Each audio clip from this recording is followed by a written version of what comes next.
I spent 3 hours building something out of Lego. So the first thing that I'm going to be starting with is looking up some reference images so I know all the details that I need to add and how big I need to make it. At first I picked up an 8x8 plate, but then I soon realized that it wasn't going to work, just because looking back at the reference images, the B is 7x7 blocks. This is tricky because there's no such thing as a 7x7 plate, so I had to improvise and I grabbed my yellow bricks and I stacked them in a 7x7 pattern. Then it was time for the face. To be honest, this was much more easier than I thought it would be, and since Minecraft is already in block form, it just made placing the tiles very easy. After that, I placed down the eyes and then I added the antennas. Or is it antennae? I forget. But I used inverted slopes, a 1x1 brick, and then I covered the showing studs with tiles. Then I just continued working on the body until I added headlight bricks with a 1x1 plate, which will be for the wings later on. I also added more headlight bricks on the bottom for where the two little legs will go.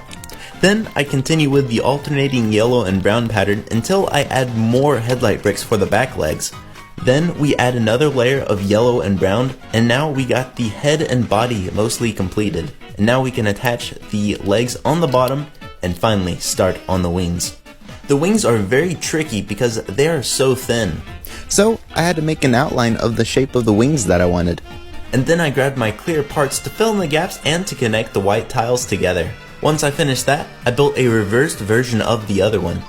And now it's time to add both of the wings on. And now it's starting to look a lot like the Minecraft bee, but we aren't finished, we still have the back to do. At just about this moment, I had one of the best ideas, but I got sidetracked and I built myself a taco. I wanted to add tiles on the back of the bee, but it was much more difficult than I realized just because of the anti-studs.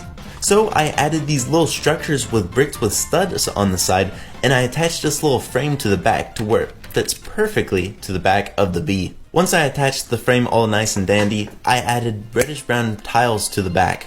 You're probably wondering why there's a little hole in its behind, and that is because I'm going to be adding a little drawer to it. I attached some plates together and then I started adding bricks. After doing several layers, I attached some plates together to finish the front of the drawer. Then I placed down some tiles. And you're probably wondering why there is a stud showing in the center of the drawer. And that is for the stinger, which also acts as a handle for the drawer when you pull it out. And then we can just slide the drawer right in and the bee is now complete.